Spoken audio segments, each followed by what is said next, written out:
Shu yilning 24-fevral kuni davlatimiz rahbari tomonidan yoshlar bilan ularning tashabbuslarini qo'llab-quvvatlashga bag'ishlangan ochiq muloqot o'tkazilgan edi. Unda yoshlarni har tomonlama qo'llab-quvvatlash, ularni bandligini ta'minlash, tashabbuslarini rag'batlantirish borasida qator muhim topshiriqlar berildi. Mazkur yig'ilishda haftaning har payshanba kuni Yoshlar kuni sifatida belgilanib, joylarda yoshlar bilan ishlash tizimini yanada kuchaytirish vazifasi aniq belgilab berildi. Shu munosabat bilan Do'stlik tumani hokimi Shavkat Darvishov tomonidan Yoshlar shaharchasida joylashgan axborot kutubxona markazida tumanning bir guruh faol yoshlari bilan uchrashib, ochiq muloqot o'tkazdi.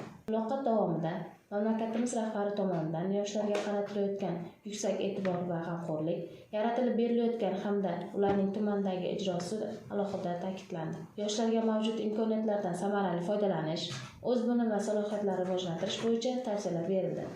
Shuningdek, uchrashuv davomida yoshlarning muammo va takliflari tinglanib, ayniqsa, bandligini ta'minlash, imtiyozli kreditlar ajratish, kitobxonlik madaniyatini oshirish kabi dolzarb masalalar muhokama qilindi. Murojaatlarning aksariyati shu joyning o'zida ijobiy hal etildi, mas'ullarga tegishli topshiriqlar berildi. Uchrashuv yakunida bunday ochiq muloqotlarni har hafta muntazam tashkil etib borishga kelishib olindi. Bu esa yoshlar bilan ishlash tizimini yangi bosqichga olib chiqishga xizmat qiladi.